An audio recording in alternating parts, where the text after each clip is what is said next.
Francis asked me if I would sort of speak about, the importance of this work and getting trained people in this area. And in our discussions, I said to Francis, terminologists are really the key to the success of all the work that we're doing.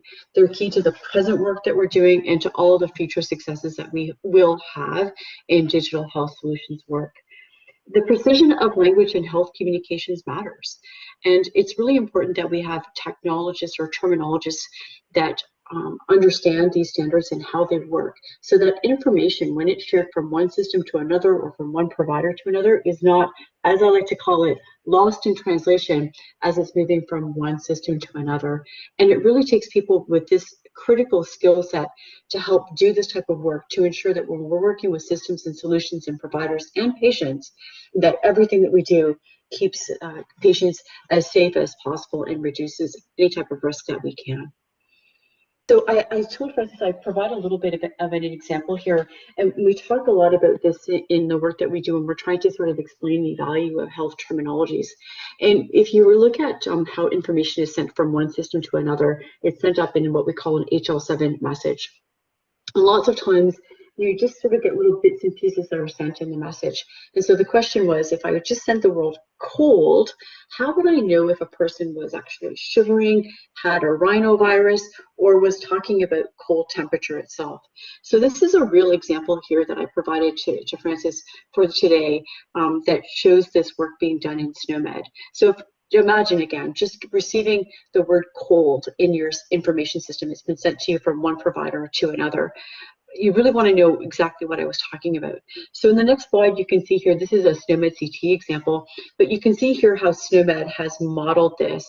We see here that this code number, which is 45893009, reflects cold weather. The person was describing cold as in cold weather.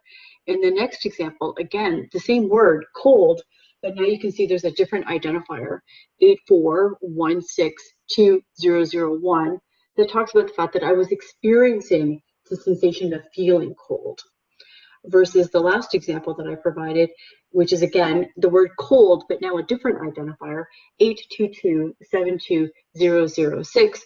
And in this case, you can see that I've got a nasty rhinovirus. I've got a cold, as we normally think about it. I've got a box of tissues next to me. And so when the concept of cold, the doctor knows exactly what I'm talking about because I'm there in front of him and he has complete context. But there's a risk that context is lost when information is conveyed from one system to another or from one provider to another. If we use a medical terminology like SNOMED CT with numbers that are behind this, so the clinician's entering cold in the front end in the system, but the system itself in the back end is capturing these numbers. Then when the information is shared from one person to another, one provider to another, one system to another, it's the number that goes. And then it's looked up in a terminology service.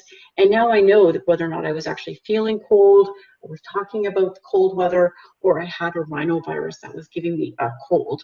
And so I'm hoping that this very simple example will sort of set in further context the importance of this type of work and the importance of having people that are skilled and trained in this area to help us put this all together, so that when we are sharing information, and our goal is to capture it once and share it many times and let it be reused, that everything is maintained in context, because we know the precision of our language matters in healthcare.